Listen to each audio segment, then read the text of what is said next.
Estamos con Javier Lacida, él es presidente del Instituto Nacional de Evaluación Educativa, el INED. Bueno, estaremos hablando de un informe que dio cuenta sobre todo de las expectativas que tienen los jóvenes, los adolescentes de nuestro país al momento de insertarse en el mercado laboral. Hoy hablamos también en la consigna de la jornada, la importancia también de tener algún tipo de orientación para descubrir la vocación. Así que sobre todo esto vamos a estar abordando en esta charla. Gracias por acompañarnos, un gusto recibirte. Por favor, gracias a ustedes por la invitación. Gracias. Bueno, comentábamos un poco antes de estar al aire los grandes desafíos que tiene nuestro país para preparar a los chiquilines para el mercado laboral, ¿no? Allí hay algunas experiencias, hablábamos de la formación dual, que es incipiente todavía en nuestro país y que se podría trabajar más profundamente para generar oportunidades reales en los más jóvenes. Pero, ¿qué pudieron detectar con este estudio? Vale la pena hacer una pequeña historia del estudio para ubicar los datos. El estudio son datos del 2022, o sea, saliendo de que nosotros recolectamos en el mismo momento que hicimos la última prueba de aprendizajes en tercero de educación media. Y aquellos datos nos dieron dos grandes resultados que vale la pena recordar porque esta información sale de ahí también. La pandemia había afectado poco, vimos el país, es prácticamente el año de salida de la pandemia había terminado unos meses antes, o sea que, y el país y la educación mantenía los problemas estructurales que tenía antes. Uno de esos problemas estructurales es la relación o la falta de relación o el desencuentro entre, yo diría, tres actores: el sistema educativo, el mercado de trabajo y por otro lado los jóvenes y su familia, que esperan una mayor relación, y eso fue lo que detectamos, entre educación y mercado de trabajo. Les contaba esto porque los datos son de 2022, nosotros optamos en esta etapa por no hacer un gran informe que demorara mucho tiempo. Nosotros el primer informe de estos datos de 2022 lo presentamos a mediados del año pasado, del 2023, con el dato fuerte que era qué habían aprendido los estudiantes. Sí. Y después estamos haciendo informes monográficos sobre aspectos más específicos. Por ejemplo, la convivencia y ahora la relación con el mundo del trabajo, que era un tema que hasta ahora el instituto en realidad no había abordado, no había priorizado, y nos parecía bueno priorizar a través de preguntas a los estudiantes, a las familias y a los directores y docentes. Si hablamos de resultados, ¿cuál es esa relación que tienen los estudiantes, según este estudio, entre la educación y el trabajo? Y lo que uno identifica globalmente es un desencuentro. Hay uno de cada 5 estudiantes en tercero de educación media dice que al año siguiente quisiera trabajar y estudiar, las dos cosas a la vez. Claro. No es que dice que hay un grupito chico que dice quisiera solo estudiar, pero hay un grupo grande que dice quiero estudiar y hay otro grupo que no es menor, que es uno de cada 5 que dice quiero trabajar y estudiar. Estamos hablando de chiquilines de 15, 16 años. Algunos más, porque todavía había un efecto de repetición extraedad grande, alguna edad más. Pero entre 15 y 17, pongamos. 17, perfecto. Y ahora, cuando vamos al quintil más bajo de ingresos, eso es 27% en el quintil 1, 26%, o sea, uno de cada 4, más de uno de cada 4, dice, yo el año que viene quiero trabajar y estudiar. Bien. Y lo que encontramos en relación a la pregunta de qué panorama encontramos es que al sistema educativo le cuesta mucho responder a esas expectativas. Claro. Por ejemplo, la gran mayoría habían tenido poca o ninguna vinculación. Les preguntamos si habían visitado empresas o cooperativas o si gente del mundo del trabajo había visitado el centro. Y encontramos que una enorme mayoría, casi ninguno en educación secundaria, en los liceos, pero incluso en educación técnica, que uno diría, bueno, debería estar más cerca, encontramos que un 40% dijo que nunca había tenido ninguna vinculación, y un 48% pocas veces. O sea que igual sigue siendo un panorama escaso de Sí. vinculación.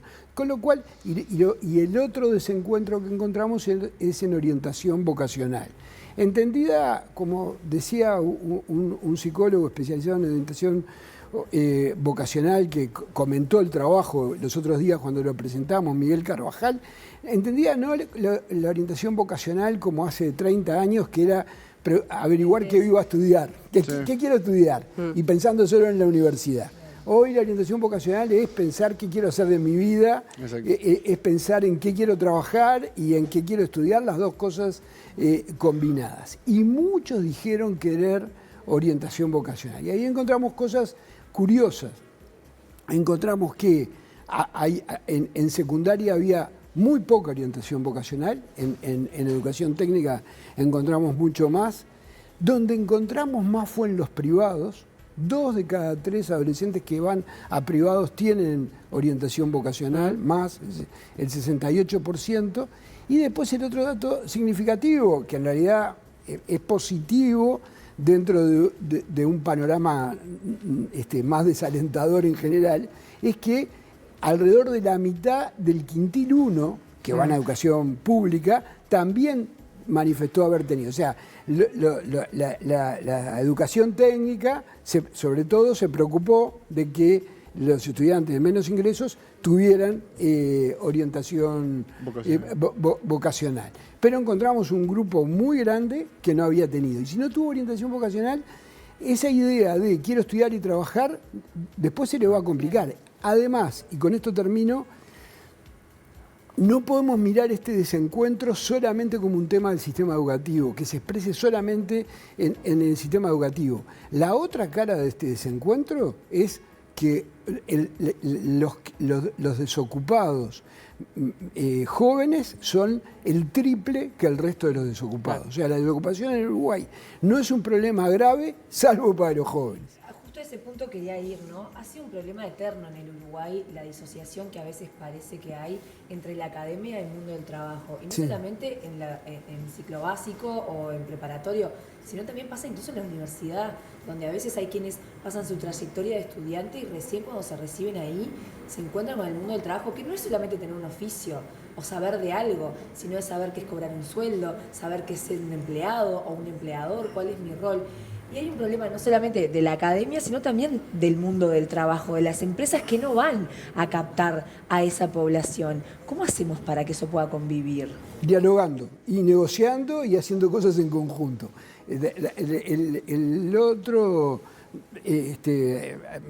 otro actor que tuvimos el gusto y el privilegio de contar con los comentarios de él fue el presidente de la CUTI, de la Cámara de Tecnologías, Carlos Sacle, que él decía, nosotros estamos muy preocupados porque necesitamos una buena articulación, la industria, el sector industrial, el sector empresarial nuestro lo necesita, y estamos tratando de establecer conversación, una conversación que nos sirva a las dos partes, porque esto que tú decías del divorcio tiene que ver también con prescindencia.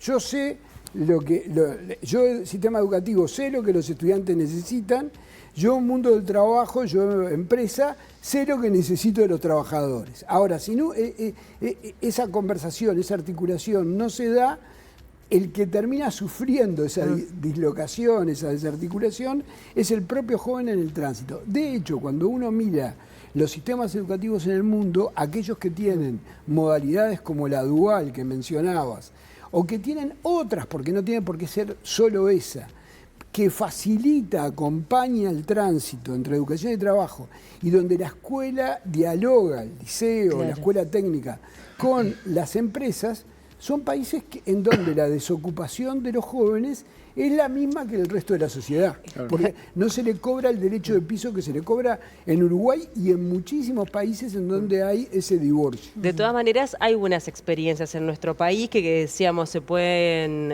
trabajar para aumentar, para generar más oportunidades. Me gustaría hablar de Ánima, me gustaría hablar de las escuelas de alternancia que también ofrece la UTU, como para que la gente también entienda de que hay un camino que es posible, que ya se está comenzando a recorrer.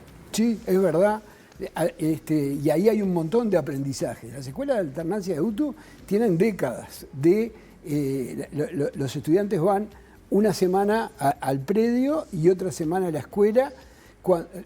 Cuando están en el predio tienen un cuaderno de guía de observación y cuando están en la escuela analizan y discuten lo que vieron en el predio. O sea, no es que están una semana y una semana en mundos separados, sino que están una semana y una semana como forma de conectar los dos mundos. Y esa experiencia ha funcionado muy bien. Los resultados son muy buenos, los niveles de aprobación, los niveles de retención, o sea, muy pocos estudiantes abandonan esas modalidades que son básicamente en el ciclo básico. Y ahí hay un capital de docentes, de escuelas técnicas rurales que hace décadas vienen teniendo vínculos todos los días. No hace falta, la escuela puede producir, pero es más importante lo que el estudiante ve en el predio. Claro. Y después la dual, la experiencia más consolidada, más desarrollada en el Uruguay, no la única, es un bachillerato tecnológico privado, gratuito, Ánima, que los estudiantes, hay 2 días por semana que van a la empresa. Y en esos 2 días que van a la empresa, también recolectan información, experiencia que se utiliza y es parte de un proceso de aprendizaje, de un plan de aprendizaje que previamente fue acordado entre Ánima, la institución educativa, y la empresa. Y además, algo muy importante, porque estamos hablando de estudiantes de bachillerato, y no podemos desconocer que hay una parte de la expectativa que es ganar experiencia laboral para poder insertarse laboralmente. Y hay otra parte de la expectativa que es ingresos, sobre todo en los que vienen de familias de menos recursos. Y en el caso del dual de Ánima, cobran. Ya están cobrando, sí. Por esas horas que trabajan, además de acuerdo al laudo del sector, cobran y perciben un ingreso. Lo cual seguramente no es decisivo en los ingresos de la casa, pero es decisivo en el proceso de crecimiento de ese adolescente. ¿Y qué tan posible es extender estos modelos? Porque en definitiva lo que decimos, bueno, hay experiencias, son positivas, pero ¿por qué no abarcamos a más jóvenes? Yo creo que ahí no hay que pensar en un solo modelo, hay que pensar en distintas alternativas, como esta que está por un lado en las escuelas de alternancia, hay modelos de generalización de distintas prácticas de aprendizaje, hay una experiencia de unas 30, 40 centros educativos que hacen aprendizaje en servicio, dando un servicio a la comunidad, pero después el servicio se vuelve en tema del proceso de aprendizaje en el currículo. O sea que podemos pensar en distintas alternativas. Secundaria, yo creo que una muy buena noticia es, está pensando en que hay una parte, 1 de cada 5 de los estudiantes de secundaria que dicen, yo el año que viene quiero trabajar. Y en realidad el modelo de secundaria que teníamos hasta la transformación curricular del año pasado era un modelo, en el momento que hicimos el estudio, era un modelo solamente preuniversitario. Yo sé que cuando se discute el dual hay una salida rápida que es decir, bueno, pero el Uruguay, ¿cuántas prácticas de aprendizaje de ese tipo puede recibir? Y veamos, o sea, empecemos por desarrollar, 10 veces más que las que hacemos, que igual estoy seguro que para 10 veces más hay espacio. Después que logremos llegar a un número importante, va a llegar un momento en que vamos a tener que hacernos la pregunta, bueno, ¿qué capacidad tiene el mercado laboral uruguayo de seguir recibiendo prácticas? Pero y además sepamos que no todos los jóvenes la piden. El tema es poder responderle a quienes más necesitan. Hay otra de las cosas que uno detecta, hay un 12% de jóvenes que no está de 18 a 21 años. Eso le iba a preguntar, que me llegó ese dato en particular y lo quería chequear porque es una cifra bastante preocupante. Estamos hablando de una buena cantidad, de una cifra, de una franja etaria de 18 a 21 años que no trabaja y que no estudia. Estamos hablando de un 12%. Que no busca trabajo. Y que no busca el trabajo. Que está inactivo. Porque hay otros que están desocupados que, bueno, pero que está dice buscando el trabajo. Claro. En algún momento capaz que lo resuelve y ojalá el sistema educativo pueda ofrecer modalidades como esta que en estos días se ha difundido, liderada por el Ministerio de Trabajo, de Yo Estudio y Trabajo, que da la posibilidad de combinar las dos cosas. Ahora, ese sector que es un número sospechosamente similar al número de jóvenes en la misma edad en situación de pobreza. Claro. Es muy cercano. Necesita una propuesta muy integral, una propuesta de doble jornada y una propuesta como esta de Ánima es para sectores, para adolescentes de bajos ingresos, y una propuesta que incluya una vinculación fuerte con el mercado laboral. ¿Y tiene alguna relación con la pandemia? Estábamos hablando que fue un estudio del año 2022, ¿o cree que es algo que tiene que ver con la realidad de esa franja etaria de ese sector social? No, el problema de los que no estudian, no trabajan y no buscan trabajo es un problema viejo que en todo caso yo creo que se ha achicado porque antes existía en edades más chicas. Hoy el 95% de los menores de 17 está estudiando. Bien. Entonces ahí por lo menos lo tenemos resuelto. Igual una parte de eso dice que quiere trabajar, o sea que ahí sigue habiendo un desafío, pero están estudiando. Entonces el problema, con respecto al problema que se había identificado hace algunos años, que era mayor en volumen y en porcentaje, hoy es más chico, está centrado en esa franja de edad 18 y 21, pero es clave en el proceso de reproducción de la pobreza. O sea, eso el núcleo duro, digamos. Claro, es el núcleo duro. Javier, también nuestro país tiene un problema, es el interior, ¿no? Donde muchos jóvenes que logran terminar la educación formal, bueno, tienen el desafío de venirse a la capital, a seguir su educación o a trabajar o a buscar un destino. Y es muy complejo dejar el hogar, incluso la inversión que significa para las familias y demás. Y me parece que falta un incentivo en que los chicos se queden en su lugar de origen. Y para eso tiene que convivir esto que decíamos de la academia y el trabajo. ¿Cuánto se fomenta desde la educación formal el buscar perspectivas de trabajo que tengan que ver con el entorno de estas chiquilines? Por ejemplo, no sé, Colonia, departamento productivo en lechería, ¿cuánto se trabaja en ese sentido? Yo creo que la buena noticia, esta que conversábamos recién, de las escuelas de alternancia que existen desde hace décadas y funcionan muy bien, va en la dirección esa, de dar la oportunidad, dar la posibilidad, utilizar el entorno como recurso para el aprendizaje. Pero es verdad que hay un problema importante, no solo en la educación terciaria, incluso en la media. Sí, la educación técnica tiene 1/3 de estudiantes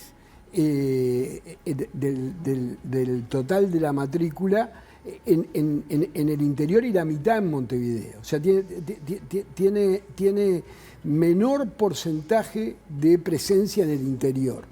Yo creo que eso, ojalá que se pueda abordar en la transformación curricular, porque en el proceso de transformación curricular, porque creo que un problema que hay para el interior de la educación técnica, tal como existía en diciembre del 2022, cuando la estudiamos, es que tiene exceso de ofertas. Incluso han incrementado. Exceso de modalidades. Entonces es muy difícil en cada país, en cada localidad, en un país con localidades muy chicas, saliendo de la zona metropolitana, tener todas las ofertas. Eso hace que tengan que salir. Y en realidad uno mira, no sé, Corea tiene en la educación técnica 5, 6 alternativas. No tiene 16, 17 o como en algunos niveles 20 o 30 modalidades distintas. Entonces, yo creo que ahí hay un proceso de... Lo importante no es tener el curso súper específico. Lo importante es tener un curso bien articulado con el mundo del trabajo. Y ahí también está el desafío para el docente, ¿no? Tener el docente capacitado para brindar las herramientas necesarias en la formación. Y ahí a mí de nuevo me parece muy valiosa y una referencia a la experiencia de las escuelas de alternancia.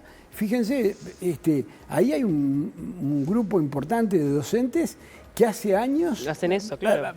visitan a las empresas, dialogan con las empresas, escuchan lo que las empresas están haciendo, adecúan sus programas a la realidad. El campo en el Uruguay ha cambiado muchísimo, o sea, no es el mismo de cuando se creaban las escuelas de alternancia. Hay producción de soja, producción forestal, producción de arroz, o sea, han tenido que variar y adecuarse a nuevas necesidades. Ahí, yo creo que ahí está la clave en tener los tiempos. Muchas veces el tema de los docentes es el tiempo que le pueden dar a trabajar en el centro y no correr dando clases de un lado a otro. Me había quedado con el dato, quizá equivocadamente, de que la gran mayoría de los jóvenes que estudiaban y trabajaban se daban en el interior del país y en el sector privado, no tanto en el público, difícil acceso al sector público, pero que la mayor cantidad trabajaba en el interior del país, de esa dualidad. Pero no es contradictorio con... El problema para mí es que el número global es chico, digamos. Claro. Y además que hay un grupo grande que dice que quiere. En el caso del interior, yo la dificultad más grande que veo es el problema en la educación media superior, en la oferta de bachilleratos. Sí. Hay jóvenes que ¿por qué en el interior hay menos presencia de bachilleratos tecnológicos que en Montevideo? Claro. Ese es el punto. Yo entiendo que ahí hay un problema de desencuentro. Yo les comentaba, hay un 10% que nosotros lo estudiamos en el año 2018, 2019 y 2020. Hay un 10% que en el momento de la inscripción electrónica, que es un gran avance que se ha logrado en sexto de escuela, que le preguntan, ¿usted dónde quisiera estudiar? El niño, digamos, el preadolescente, dice, yo el año que viene en primero quiero hacer primero de EBI, de educación básica en este momento, en realidad no es primero, es séptimo año, quiero hacer séptimo año en una escuela técnica. Y hay uno de cada 10 que dice que quiere ir a una escuela técnica, va a un liceo. Claro. Yo creo que ese tipo de desencuentros de la falta de oferta de la escuela técnica. Entre lo que se desea y lo que termina pasando. Claro. Y ahí tenemos que la gente masivamente ha migrado de la educación generalista a la educación técnica. Sí. La educación técnica a principios del siglo, o sea, hace 20 años, 20 y pico, 25 años, era alrededor de un 5% del total de la matrícula de media. Y hoy es alrededor de una tercera parte. Y eso es un proceso en el cual ahí hay que reconocer, el sistema educativo ha tenido capacidad de responder, en mi opinión, corriendo de atrás y no respondiendo a todos lo que quiere. Javier, tenemos que ir cerrando. La verdad que nos quedaríamos toda la tarde, porque es un tema obviamente que es súper interesante, que tiene un montón de aristas que uno obviamente que va descubriendo y también se va dando cuenta de las oportunidades que tenemos como país. A mí me gusta siempre tener como esa mirada optimista de más allá del problema que está instalado, también ver que hay buenas experiencias y que se pueden potenciar. Gracias por el tiempo, un gusto recibirte. Gracias a ustedes por el interés. Gracias.